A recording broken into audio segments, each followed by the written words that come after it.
Welcome back to the Beyond the Buckets. I'm excited for this one today. I got my guy, Teohn Conner, also known as the basketball trainer. That is a great name for you. Welcome to the show, man.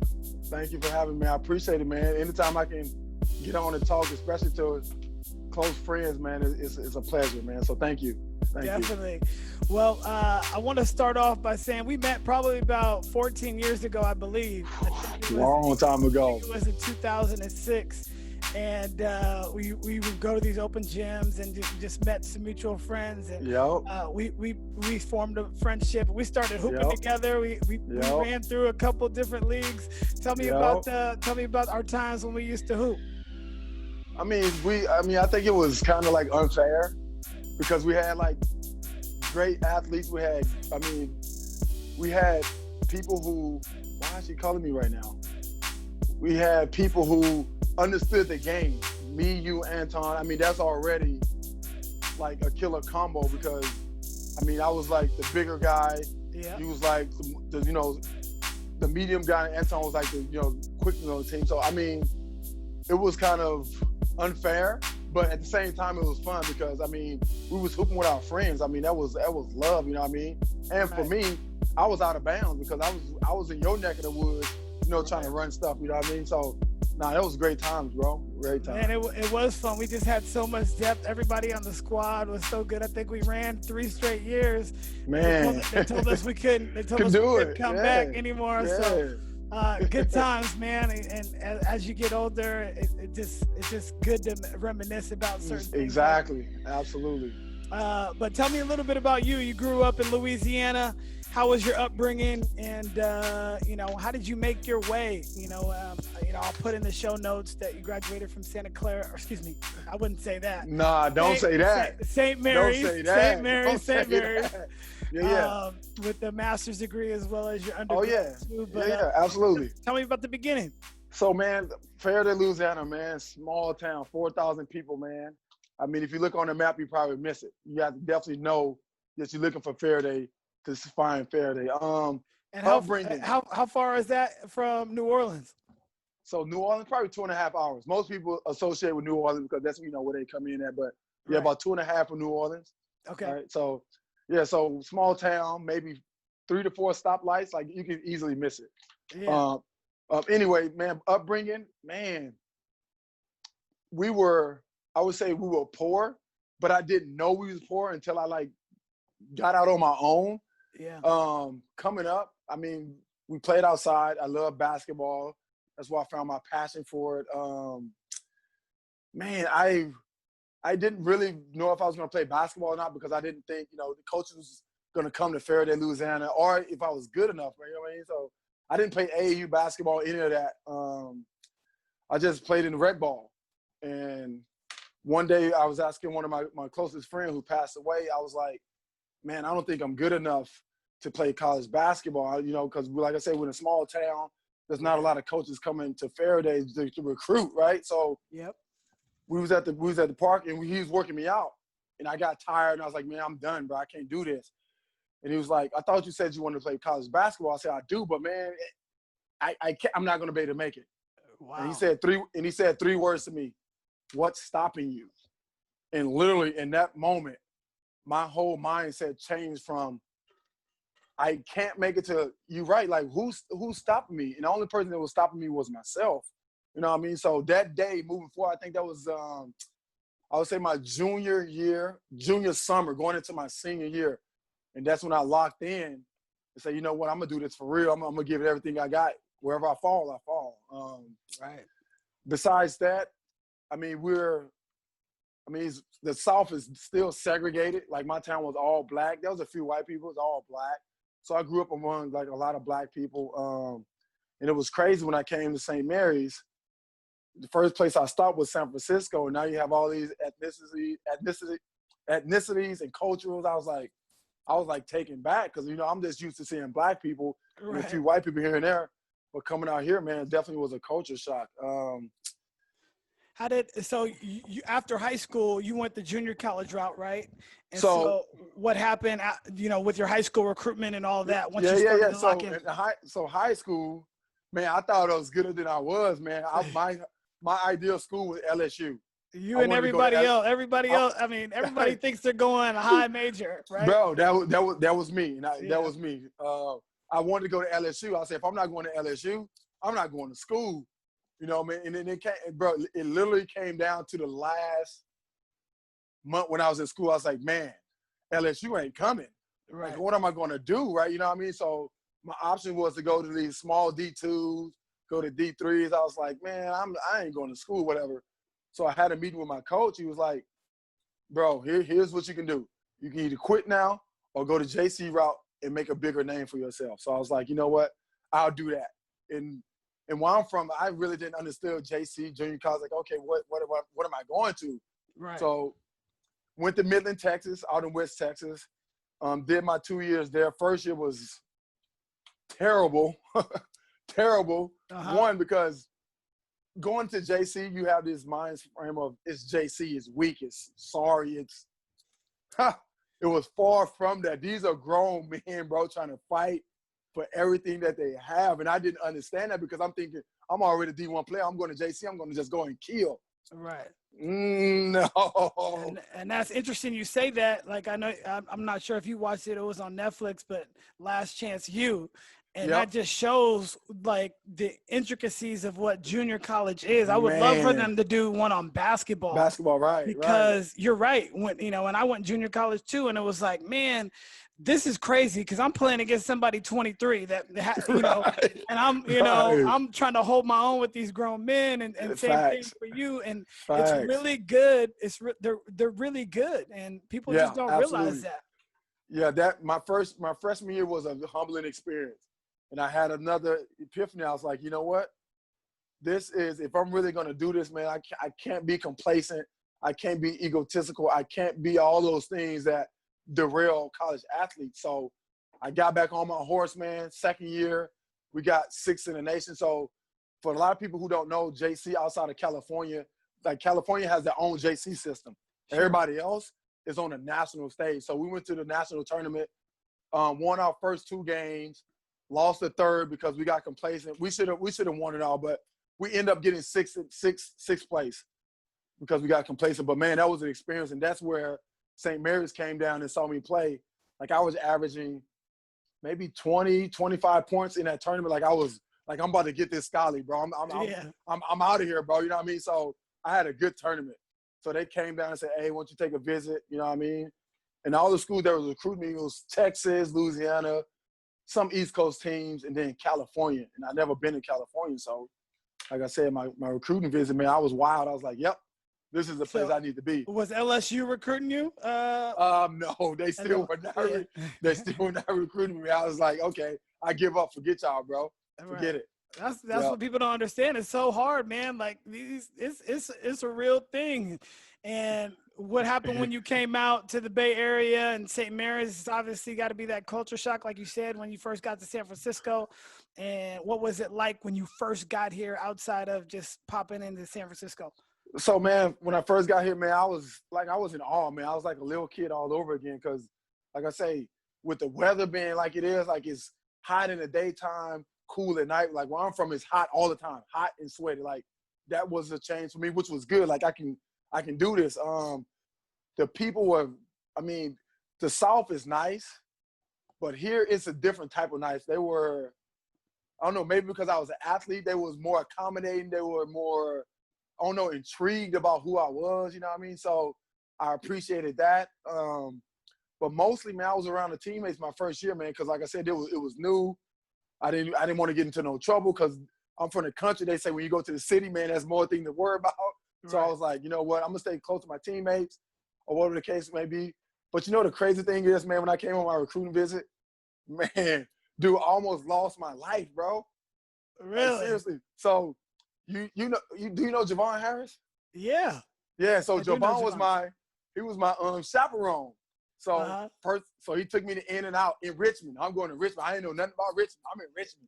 We had In-N-Out, whatever, eating.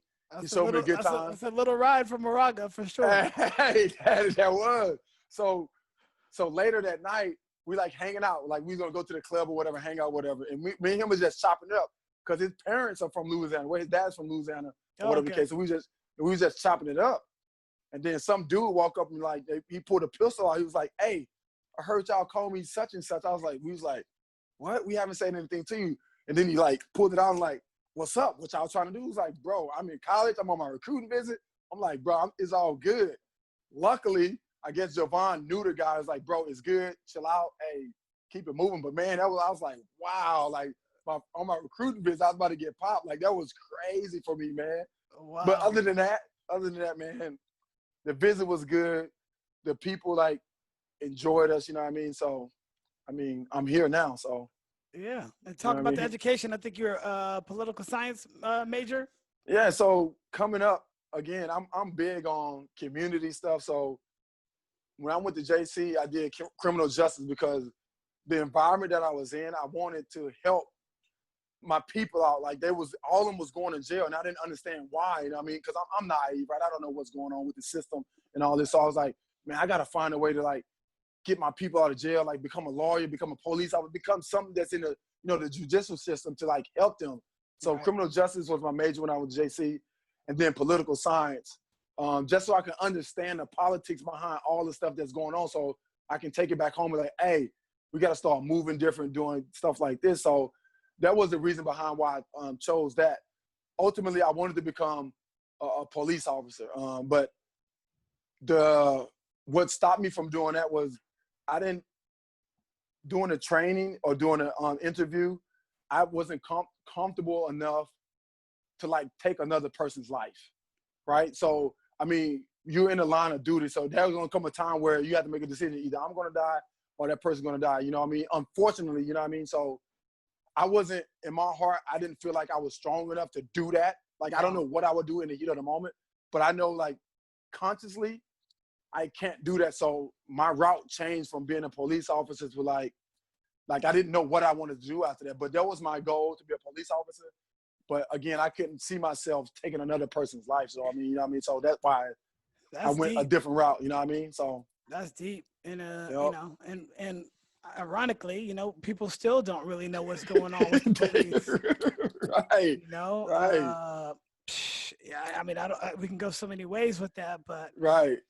It's good people like you that are gonna help change the system. I firmly believe. And that's the goal, man. And that's the goal, bro. Seriously.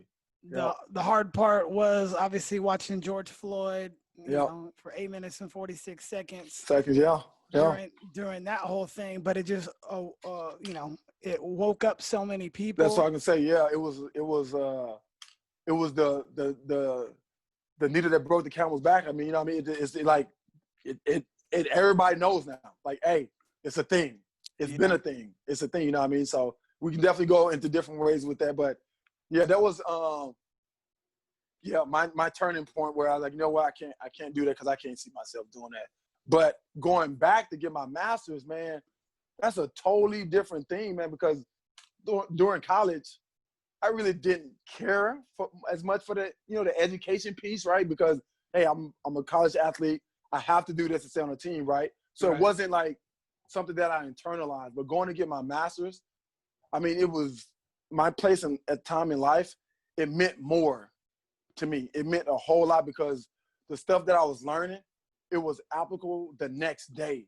You know what I mean? So I was like getting the stuff from school and then going to my training, talking to people and just using it. You know what I mean? So, that master's changed my life, and it's helping me to build better and stronger connections, especially in the community.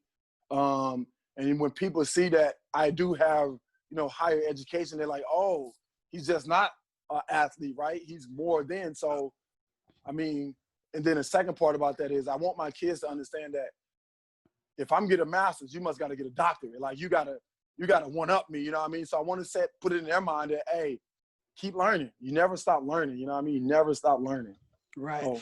And it's ironic that you mentioned that, and I remember, I think you were working on your master's when we first met, and I got my master's too in education. Yep. And you know, if we were just walking down the street wearing what we wear, you got your hat on, or if I put my right, right. people don't know They don't exactly who we are and the right. education that we have because we might look a certain way or whatever it may be. Yeah. But then when you open our mouths and we have a Right. conversation with you, they're like, oh wow. And that's you know, that's unfortunate, but hopefully these conversations like we just mentioned are happening in the communities. And I think, you know, having the education that we have and the background that we have, we're well versed in a lot of different areas, and it's people like you and myself that are hopefully going to help, you know, the youth understand how powerful they are, because our generation isn't going to be the one to change it all. It's really going to be who's next up. Right. Absolutely. Man, you know what's crazy? I just heard this quote. My wife was on her Zoom call, and she like had it out loud when we hear it. They was talking about the racial disparities and how kids in school, like black people, are treated different, whatever the case. But the quote this lady said, which reminded me what you just said, like when they look at us, what they see, is she said, the less you know about somebody, the more you make up. Right. And what she mean is, I don't know you, but I'm going to make something up in my mind to like, okay, that's who he is when you really don't know me. Like, and that, man, I was like, wow, that is true.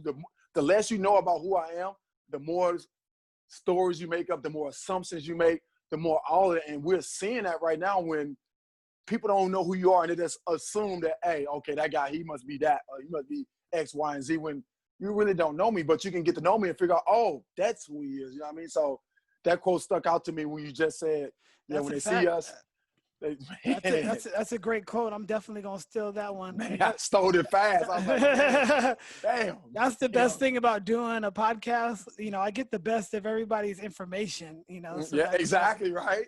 Yeah. So after college, you played professionally a little bit. Went overseas for a quick minute. And, so back. China. Yeah.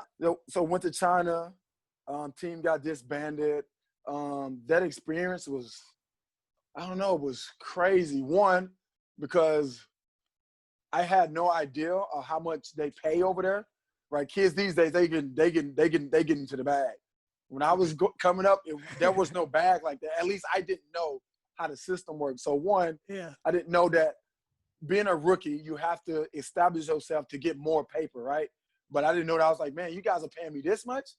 Man, that's crazy. I can go back to the States and, you know, get this much money. That's one.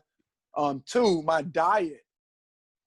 Man, do you understand what I ate over there? Man, I drank Sprite for my beverages. We had water too, but Sprite. I ate Oreo cookies, Cheetos, bread, and rice. That was my diet. And I know it sounds horrible, but I don't know, man. I'm kind of like. You were still dunking on people and had a six-pack. Hey, I don't know, man. I guess I got good genes, but man, that was. I don't know, man. I'm kind of picky with food, you know what I mean? And I'm, you know, in a different country, you know what I mean? So I'm not used to like trying new things. This is what I eat and that's what I like. So, you know what I mean? So I stay with that. Right. And then I said the third thing was, dude, they smoke in the gym. Like that was for me. Yeah. For me, I have really bad asthma. Like a lot of people don't know that unless I say, hey, I got asthma. They don't know that because they see me playing like, damn, he's good. You know what I mean? But whatever. So coming to the gym, I mean, it looks like smog just right in your face. It's like right there. People taking puffs and just blow it right. I'm like, bro, we trying to warm. I'm trying to like that was so weird for me. I couldn't get used to that. I was like, man, I'm glad California got some restrictions where you got to smoke outside at least, right? Wow. But it was crazy. You just going straight into the smog hooping, bro. It was, man. But the experience, you know what I mean? Like, dude, we complain about so much over here. Mm-hmm. Man, we went to the slums, man. I seriously, bro, I feel like I'm about to tear up by seeing those people, the way that they lived in the area that we went to, and for them to still be functioning. I ain't gonna say they was happy because I don't know their temperament, but functioning, doing what they have to do to survive. It made me realize how blessed, how fortunate, how, I don't know, man, how we take stuff for granted over here, man. We got everything that a person can ever dream of. If we can't get it, we can find a way to get it. But when I saw that, man, again, these humbling experiences keep coming to me, and I'm trying to pick up on it and keep it going so I can remember why I exist in this world, man. It's not for myself, it's for the service of others. And I keep being reminded, like, I'm keep being reminded, like, bro, you got it good. You got to share this. You got to share this with others. You got to help somebody get to this level. You got to be that person that you wanted to be when you was younger. Like, man, and it keeps coming back to me, you know what I mean? So, man, it's only right that I gotta help the next generation out, brother. So, man. No doubt. And I want to touch on that, but I have a quick point. Sure. Just think about what we're wearing. Everything that we have likely comes from another country, not the United States. Facts. And the reason why Americans, outsource all of their goods, specifically, material things, is because the cost of labor in those countries is so low. They're willing to work for peanuts, anything, and they know Americans aren't going to work for that amount of money. And just literally everything we have in the, in my little office here, my clothes, it comes from overseas or another country. And that's why they live so bad, because they're willing to do do whatever the Americans don't want to, because like you said, we're spoiled in a lot of ways. Right. So, man. So you started a foundation, Eat Sports Foundation. Eat Sports, yeah, man. Tell me a little bit about this nonprofit that you started, because you're a very successful trainer in the basketball space, but this is a passion, obviously, from hearing it in your voice. But tell me what that actually is, and how you're going to benefit humanity. Yeah, absolutely. So I'm going to say this first. Do you know your first camp that I did with you? That was my first experience coaching. Oh, was it? Do you know that? You probably don't know that. No, I didn't know that. No. So that was back in, that was 2009, 2010, something like that. Yeah. So, and then I started 2009, 2000. Yeah. So I started right after. Like, I want you to understand that how things are popping up in my life that's, I don't know, like, you have to listen, and sometimes, you tune it out like, man, that ain't for me. But you started me, like, on my training, because I was like, training, because I thought training was, babysitting these kids who don't really want to be their parents, drop them all, blah, blah, blah. I mean, that was my thought.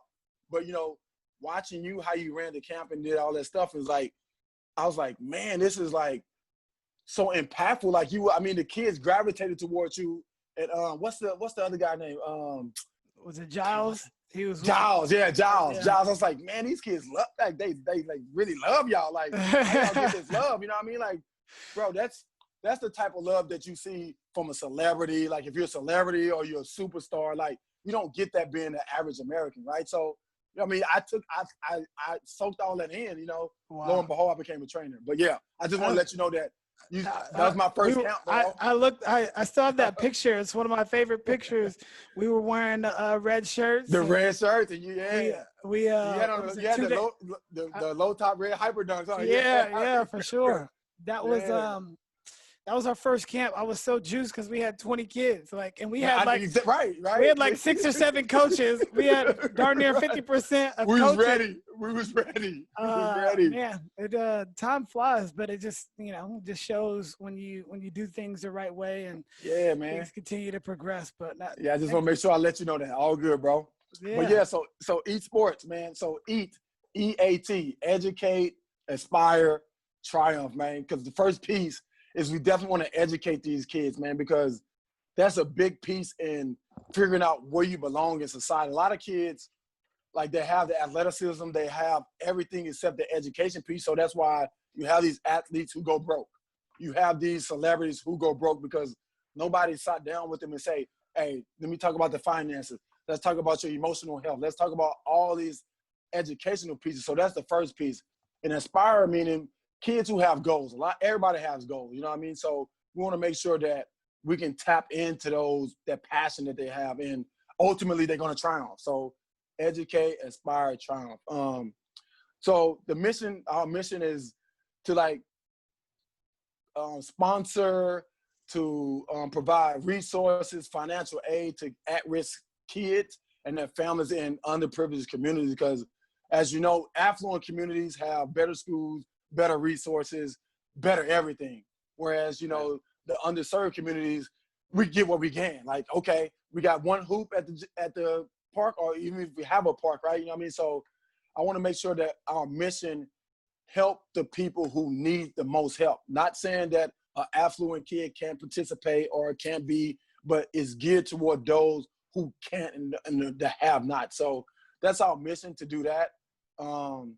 Short-term goals are just a sponsor counts. So a weekly camp, 30 kids free, all on us. But with the camp comes the education piece. Like one of our camps is going to be talking about finances. Like we're going to talk about grants, scholarships, credit, debit, loans, all of those things that when I was growing up, I don't know anything about finances. And I'm still learning about finances, you know what I mean? And part of our struggle is we don't know how to manage money, right? We don't. Like we know how to make it and we know how to spend it, but we don't know how to invest. We don't know how to get stuff that appreciate. We don't do any of that. So most of the stuff that's going to be a camp, yes, a basketball camp, but it's a learning camp. And then the other piece will be how to follow your passion. Like I know some kids ultimately not going to be basketball players, but they will be, let's say, an artist, will be a videographer, that will be a plumber, that will be electricians, right? I want to make sure that once we get them in the system, that we can direct them, hey, this is the path that an electrician take. You need to go to this workshop, you need to talk to this person, you need to go to this school, you need to do all of these things. I want to make sure that I catch them early enough that I can direct them. And then I think the last piece is the business part, right? Most people are entrepreneurs and they don't know it, right? They don't know it because there's a lot of kids out there that's selling t-shirts, selling socks, selling all those things, right? You know, just because, you know, I want to make a little money so I can go get a PlayStation, right? But that's an entrepreneur spirit, and we want to make sure that we tap into that. Like, you really want to own a business? Here's how we're going to do it. We're going to set you up with this guy. We're going to do this. So, yes, it's a basketball camp, but we're going to expose them to so many life things that's going to help them.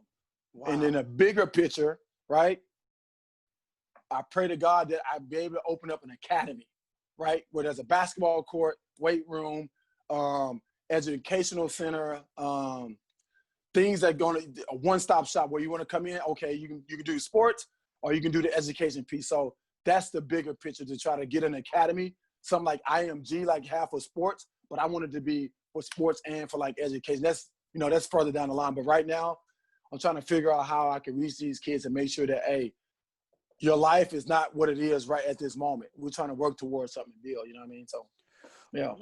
That is dope. I'm all in on that, man. I'm ready. You tell me when you got these camps. Like, no, bro, I already know. I'm tapping into all y'all, bro. So get ready. Please, because that's get ready, you bro. know, that's something that I want to do more. Is give back. I want to I want to speak more just in the school that I teach at Valley Christian. Right. I want to be there for our student athletes or even non-athletes. It don't matter. But you know, for so long, I just stay in my own lane. If it's not bothering me, it don't really matter. And that's not the way to live. You know, we have to serve more, and we do serve, obviously, but I'm talking about more. You know, exactly, more invested, and that's such a great thing that you're doing. I'm so excited for you. Thank you. I know it's going to be successful. Oh yes, absolutely. However I can help, you know. Don't worry, bro. I'm leaning in. I'm leaning in on you, bro. I'm leaning in. Definitely. I promise, man. So, but yeah. Let's talk a little hoops real quick. Yes, sir. Instagram trainers. You've been, man, I'm the wrong person to talk about that, bro. I got so much feelings behind that, man. You don't understand. So go ahead. Let's dive into it. What is your feeling on Instagram trainers and, you know, all the gimmicks and all of that? I have my personal feelings on it, but tell me about how you feel about it. So just to preface, I mean, when you speak truth to things, it gets distorted and it gets a negative spin on it. So I don't want, well, it doesn't matter actually, but when you're saying stuff that goes against the grain, it's kind of like he's a hater, he's a blah, blah, blah.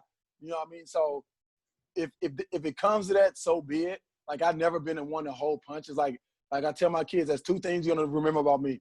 I'm consistent and I tell the truth. Yeah, you do. That's all you're going to get from me.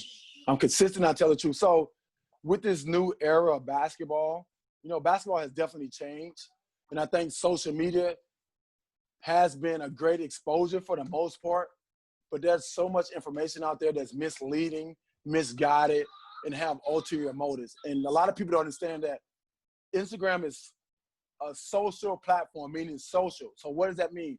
I need to get likes. I need to get comments. I need to get people. I need to get clickbait. I need to get all of those things. So guess what I'm going to do? I'm going to do things that people like. And for the kids, they can't decipher between what's real and what's not, right? So person has, let's say, 1 million followers. Whatever they do, I'm pretty sure they're going to like, that's the best thing I've ever seen. Person with 100 followers can do something that's phenomenal. And it's like, nope, he's not anything because guess what? He got 100 followers, right? You know what I mean? So with the new wave of training, I try to keep it in perspective, right? But I get in my feelings all the time because, one, most parents think that that's how all training is, right? I see this like, well, that's how all training is. So once you see him, you see all the training. And that's not the case. Two, it's a lot of money that's being made. So it's hurting the youth, which is why I have a problem with it. I don't care if you're making money, great. If you're doing good for yourself, great. But now when you're damaging and hurting the youth and you are being disloyal, you've been dishonest, and you're trying to get over on them, now I have a problem because you probably gonna try to do that to my kid, right? And I feel like all these kids are my kids because guess what? These kids want a scholarship, but you want likes and money. Right. Like, come on. Like, you're doing a disservice to these kids. So most of the gimmick stuff, I get it. I understand it. But that what purpose, if it's not serving a purpose to getting the kid better, why are we doing it? And I know the answer why you're doing it, but why are we doing it? Like, that's a rhetorical, why are we doing it? You know what I mean? So I can't get behind the clout chasers. I can't get behind the people who use kids, like some people who use kids like, hey, I train this NBA player. They probably trained it once, maybe twice, and you claiming that person just to get like, there's a lot of that stuff that's going on Instagram and social media. That gym and you rebounding. That ain't doing nothing, you know, and that happens a lot. It happens all the time. And when a kid sees that, they're like, oh, wow, he trained Steph Curry. Let me go work out with this guy. And then they try to give you some Steph Curry drills, and you're not even Steph Curry ready for a drill. But since I trained Steph Curry, I'm going to give you – like it's right. It's not right because most of these kids get to high school and they don't know how to even play basketball. Right. And guess who loses? The kid gets cut. He gets frustrated. Now the parent is mad because I paid you this much money for training for over the summer, and my kid got cut. Right. He can pick up a cone. He can throw this. He can catch his medicine ball. He can do all that. Right. But he can't play basketball. Like, that is – you can't do that, right? You can't. Like, that's you dishonoring the culture. You dishonoring your family. Like, there's so many layers to this. Like, but people don't see that, which is fine. That's – I try to, like you say, stay in my lane. I'm going to stay in my lane because I've been doing this for so long. Like, that for me, because I started, 2009, 2010, it shows me that, bro, you're doing something right. Like, it's just not all fluff. Because when you bust down all my stuff, you get nothing but the real. I'm going to show you everything that I learned and everything that I'm still learning to get you on that court. You know what I mean? So. And would you say that most of your stuff is basic in nature? Because I just had Alan Stein on, and he has a story about how he went and watched Kobe's workout. He didn't work Kobe out. He just went to watch him out. Watch it, yeah. And Kobe was doing, pivots and jump stops and shot fakes and ball fakes. And Alan's like, Kobe, can I just ask you a quick question? Why are you doing all these basics? You're the best player in the world at this time. And Kobe's like, why do you think I'm the best? Because I'm doing the basics. And so would you consider yourself a basic trainer as far as fundamentals are concerned? I'm definitely all about the fundamentals. It's crazy because when I came up, my high school coach used to do all our training. And it used to be so basic, mundane, and monotonous, boring. But, dude, when I got to JC, even though I had like a terrible first year, dude, I never struggled skill-wise. I jump, stop, pivot, know how to catch the ball, know how to dribble, know how to pick up my dribble. Like, and it was amazing to me that most of these kids who was more athletic, scored more points a game than me, didn't know the basics, right? They didn't know that. But me thinking, like, man, this is weak. But when I got to college, oh my man, as I look back, it definitely helped me to be more serviceable on my team, right? The second piece is, if you don't have a foundation, you can't build. It's almost like saying, you know what, let me do this step back before I even know how to square up to the basket and hold my follow through. But that's what you see. Kids don't even – if you look at these videos and look at these kids' shot, just keep it simple. Look at their shot. Their mechanics are horrible, but I bet you they can hit you with some kind of combo move. I'm sure they can. I'm like a 10 dribble combo that don't go nowhere? It don't go nowhere, but I keep it simple. What is the rule of basketball to put the ball in a basket? If you can't do that at a high level, what are we really doing? Like, what are we teaching these kids? So I build from there. Like, I'm going to break down your shot, bro. You need a shot. I don't care what kind of move you do. If you can't put the ball in the hoop, right? Looks good, bro. Good job. You just made the highlight. Good. Not going to get paid for that. Right. And I think the third layer is I've always believed that basketball is basic, but we make it complicated by, one, trying to overdo things. You don't have to overdo it. I tell people, I know there's a lot of ball handlers out there. I tell people, if you have to use more than 5 dribbles, you're really not a good basketball player. To me, this is my personal opinion. If it takes all that to get past somebody, you're probably not that good. Right. For me, and this especially is the way in the half court, if you can't get to the basket in one dribble off a split stop or something like that, or you can't finish off the second bounce. Right. It's you're wasting time. And I tell in the kids in my area, I try to explain to them. I was like, remember who you are. If you're not number 1, maybe number 2, your touches are very limited, right? Your touches are very limited. Everybody can't be James Harden, LeBron James, Dame Lillard. There's also some PJ Tuckers out there. Some who else? Let's see who doesn't touch the ball. Tristan Thompson's out there. There's a lot of those people, and you fall into that category, right? So how can you be serviceable on a team? You better be fundamentally sound, because as soon as that ball kick out to you, you better knock it down. If you're not knocking it down, I can't play you, right? I'm not saying those skills, those ball handling skills, you should skip over them, but that shouldn't be 90% of the workout. That shouldn't be your focus. Your focus should be, what can I not do and how can I do that better? That's why I gear all of my workouts. If you can't shoot left-handed, the first 30 minutes is going to be all left-hand work. I guarantee you, by the end of the month, your left hand is stronger. But saying that, who wants to do a workout like that? Yeah.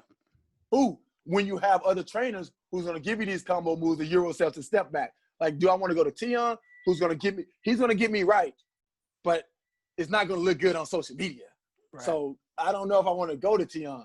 But you know what I found interesting in my career? Most of the kids who want to get ready for a tryout, or who lost whatever they had and wanted to get back to where they were, they always come to me. Right. They always come to me. And I keep asking myself, why do they do that? Why? And my conclusion is this: because I'm going to give you the right stuff. Right. I'm going to give you what you need, not what you want. I'm going to give you what you need. You may not like it in that point, but when you get on the court, like, thank you, Teohn. I appreciate that, bro. Thank you. You know what I mean? So, but yeah, this social media stuff has definitely kind of ruined the game per se. But I don't know. And the last thing I'll say about that is I try to urge my kids to, one, go watch a college practice and see what they do in their drills. Right. See what they do. See what they do in their drills. There's nothing social media about that. No. But yet these kids are good. They're winning games.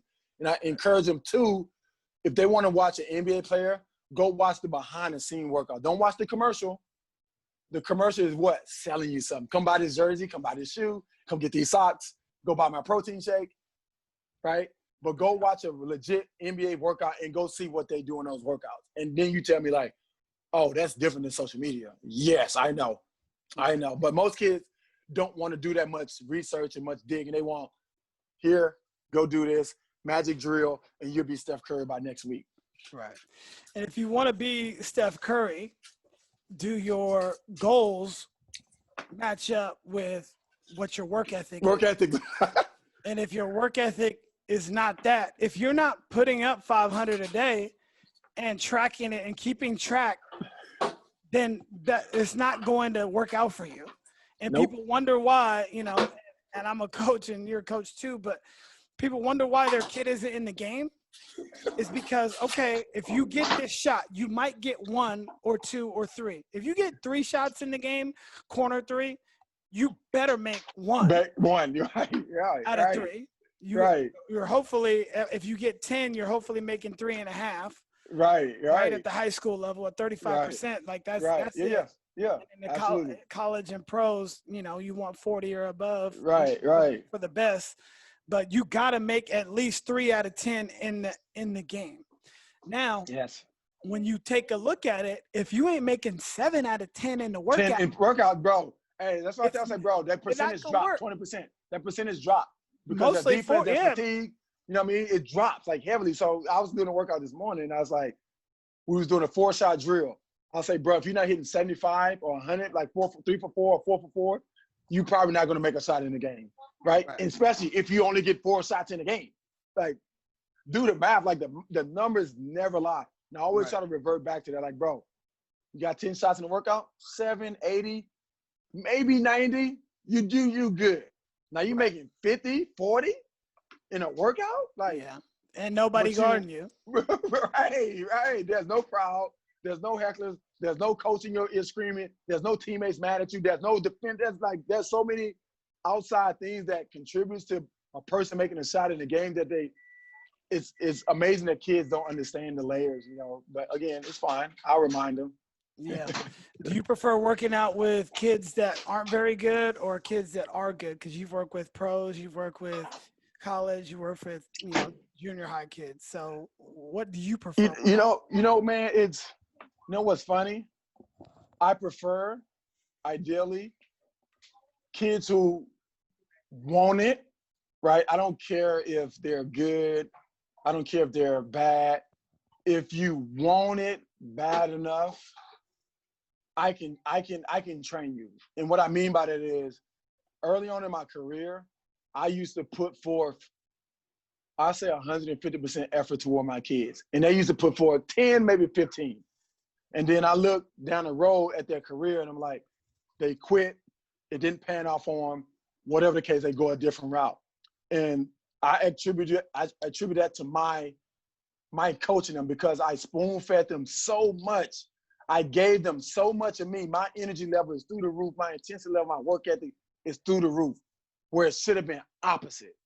I should have been more of a delegator, teacher type, and they should have brought the work ethic, the effort, the energy, all of those things. And once I start to learn that, I changed my whole way where I train. Like right now, if you can't work hard in the workout, I'm okay with that. I used to not be okay with that. I'm like, man, you gotta rah. This is not for you. Right. It's not for you, because there's a million guys, not in the area that you live in. There's other guys who want that same scholarship to Duke that you want, right? So if this is the effort, this is the intensity, this is the work ethic you're gonna show me, I'm okay with that. I used to not be okay with it. I used to stress out, like, why these kids don't want it? I want it. Why don't they want it? Like, nah, man, we ain't gonna do that. I ain't gonna do that. But what I learned is the kids go further. Now I make them accountable. Now they're responsible. I even take it a step further. I make the parents accountable. So they ask me, how did my kid do? Did you watch the workout? What are they doing at home? Like, I put it back on them. I used to take so much, bro, I used to be stressing, bro, because my kid didn't make a team or my kid struggling. I'm like, why am I stressed out? Like, I'm just a trainer, but I know why, because I wanted it more than them.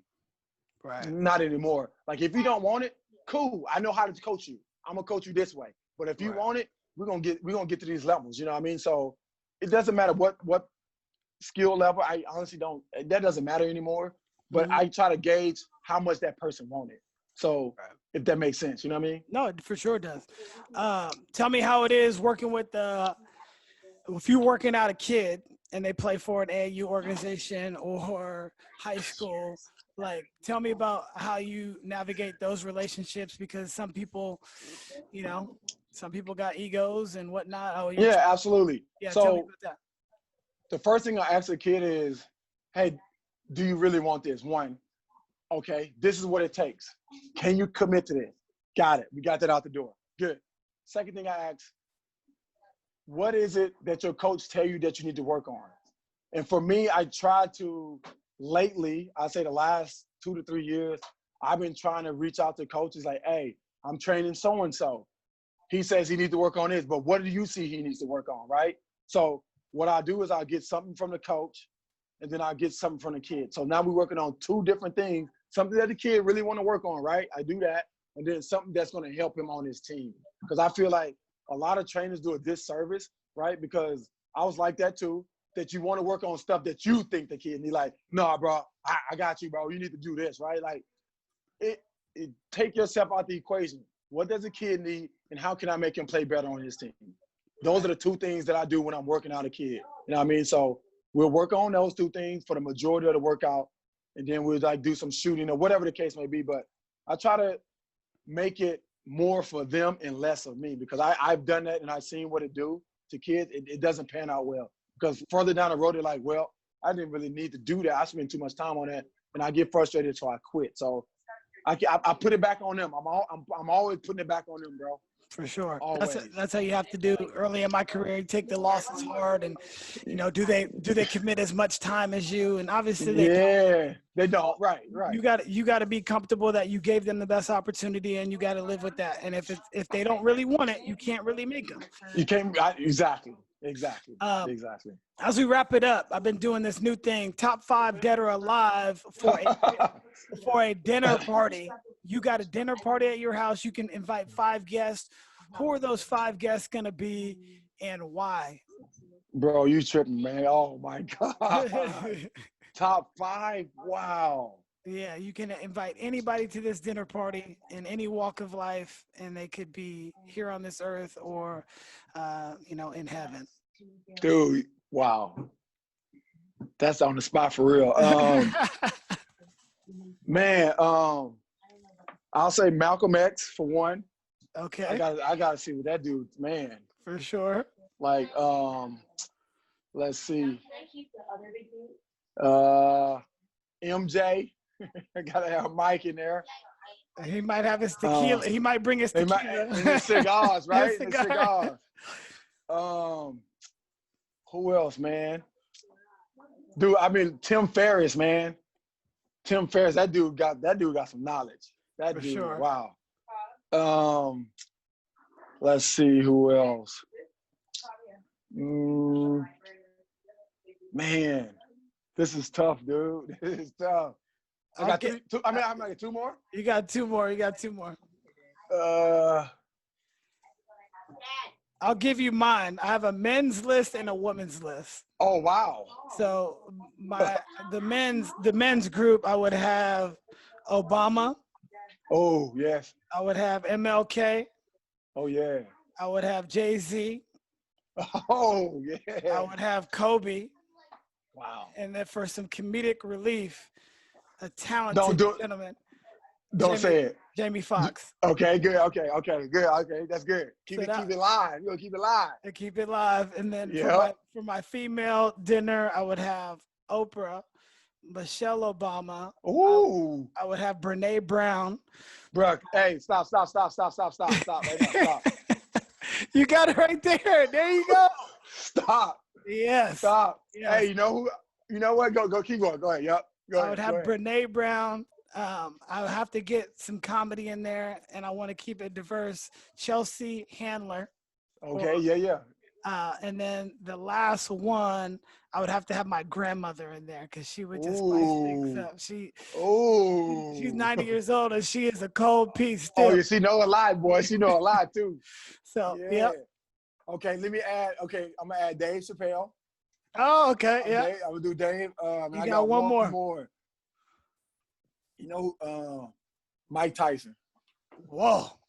Mike Tyson. Let's go with Mike Tyson. That's the list. So you got Dave Chappelle, Mike Tyson. You said MJ. Malcolm. Said Malcolm, and you said who was your fifth? Who did I say?